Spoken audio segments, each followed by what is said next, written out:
ዲጂታል ቴክኖሎጂን በአግባቡ የምንገነዘብና የምንመራ መሪዎች ልንሆን ይገባል ሲሉ ጠቅላይ ሚኒስትር አብይ አህመድ ተናገሩ። ዲጂታል ኢትዮጵያ 2030 ስትራቴጂ የምንመኘውን የብልጽግና ጉዞ የምናሳልጥበት ነው ያሉት ደግሞ ምክትል ጠቅላይ ሚኒስትርና ብሔራዊ የዲጂታል ትራንስፎርሜሽን ምክር ቤት ሊቀመንበር ተመስገን ጥሩነህ ናቸው። ዲጂታል ኢትዮጵያ 2030 ስትራቴጂ በይፋ ተጀምሯል። ተጨማሪውን ከበለጠ ታረቀኝ እንከታተል።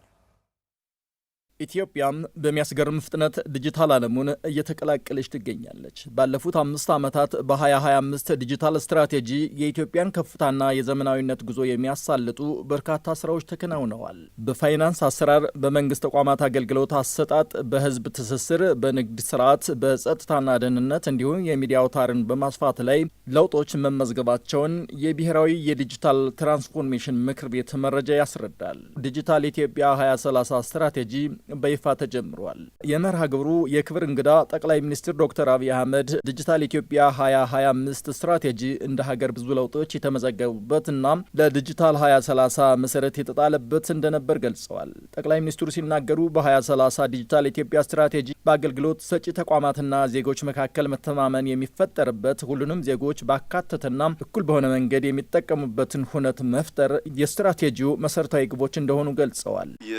2030 የዲጂታል ስትራቴጂ መንደርደሪያ ያደረገው 2025 ነው። ግን ዋና ራዕይ ዋና ፍላጎቱ ሰብሰብ አድርገን ስናይ 3 ነገር ለማሟላት ነው። አንደኛው አክሰስ ነው። ሁሉም ዜጎች ከቤታቸው ከሴልፎናቸው ካሉበት ስፍራ የሚፈልጉትን አገልግሎት ማግኘት የሚችሉበትን እድል መፍጠር ነው። ሁለተኛው ኦፖርቹኒቲ ነው። ኢኳል ኦፖርቹኒቲ ባልሰጠንበት መስክ ባልሰጠንበት ሁኔታ እኩል ተጠቃሚ መሆን አይቻልም። በጾታ ወይም በአካል ጉዳት ምክንያት ወይም በርቀት ምክንያት ዜጎች ሊያገኙ የሚገባውን እድል እኩል የሚያመቻች ስርዓት መፍጠር ያስፈልጋል። ይሄ ዲጂታል 2030 አንዱ እንዲያሳካ የሚፈልገው ነገር ኢኳል ኦፖርቹኒቲ ለዜጎች መስጠት ነው። ሶስተኛው እና ዋነኛው ነገር ትረስት ነው። በዜጎችና በተቋማት መካከል ትምምንን ካልፈጠረ፣ ለምሳሌ ሞባይል ይዞ ሰው እቺ ሞባይል ብሬ እንዳሰርቅብኝ በሞባይል መኒ በቴሌብር አልጠቀምም የሚል ዜጋ ካለ ሞባይል ሰራቂ ሳትሆን አመቻች መሆኗን ማሳመን ያስፈልጋል።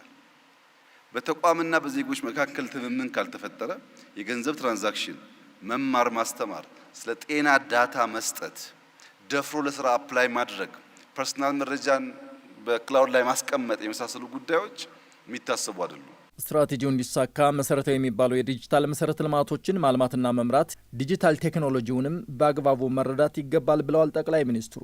በኃላፊነት ያለን ሁሉ ያለንበት ቦታ ጊዜያዊ መሆኑን በመገንዘብ ሀገርና ሕዝብን የሚጠቅም ስራ ሰርተን ልናልፍ ይገባልም ብለዋል። የዳታ ኤክስቼንጅ ኢምፖርታንስ የሚገባን፣ የኤአይ ኢምፖርታንስ የሚገባን፣ ዳይናሚክ የዳታ ሲስተም የሚገባን ቴክኖሎጂን የምንገነዘብና የምንመራ መሪዎች መሆን አለብን። አንደኛው። ሁለተኛው ስቱዋርድሺፕ አቲቲዩድ ብልድ ማድረግ አለብን። እያንዳንዱ ኃላፊ የተቀመጠበት ቦታ ጊዜያዊ መሆኑን አውቆ ሲያልፍ እንደሚቀር አውቆ ኃላፊነቱን በብቃት መወጣት ይሁነኝ ብሎ አስቦ ሊሰራበት የሚገባው ጉዳይ ነው። ሶስተኛው ፕራግማቲክ መሆን አለብን። ዓለም ቴክኖሎጂ እያለ ዓለም ኤአይ እያለ ዓለም እየፈጠነ እኛ ያንን ማድረግ ካልቻል እንቀራለን። የዓለም ሳይ ተቀይሯል፣ መቀየር ያስፈልጋል። ፕራግማቲክ መሆን ካልቻል የምናስበውን ነገር በፈለግነው መጠን ልናሳካ አንችልም።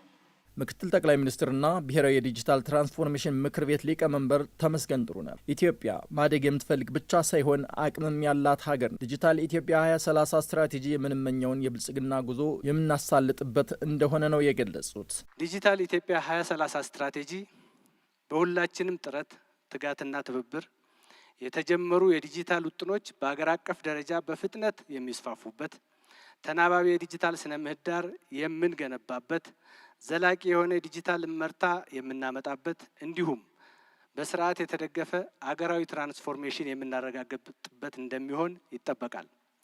ዲጂታል ኢትዮጵያ 2030 በሁላችንም ጥረት፣ ትጋትና ትብብር ዜጎችን ማዕከል ያደረገ መንግስታዊ ስርዓት በእጅጉ የሚጎለብትበት፣ ሁሉን አቀፍ አካታች የዲጂታል አገልግሎቶች የሚቀርቡበት፣ ሉዓላዊና ደህንነታቸው የተጠበቀ የዲጂታል ስርዓቶች የሚበራከቱበት፣ የውስጥ ፈጠራን የሚበረታታበት፣ በድምሩ የሀገራችንን የኢኮኖሚ እድገትና ትራንስፎርሜሽን በማሳለጥ ወደምንመኘው ሁለንተናዊ ብልጽግና የምናደርገው ጉዞ በእጅጉ የምናፋጥንበት አውድ ይሆናል። የ2030 ዲጂታል ኢትዮጵያ ስትራቴጂ ዋና ግብ በ2025 ዲጂታል ኢትዮጵያ የተጀመሩትን ማስፋትና ወጥ የሆነ ሁሉን አቀፍ ዲጂታል አገልግሎት በመላ ሀገሪቱ ለሁሉም ዜጎች መስጠት እንደሆነም ነው ምክትል ጠቅላይ ሚኒስትሩ የተናገሩት። በ2030 የምናገኛት ኢትዮጵያ እጅግ የዘመነችና ያደገች እንደምትሆን የተገለጸ ሲሆን ለዚህም በመናበብና በትጋት መስራት ይገባል ተብሏል።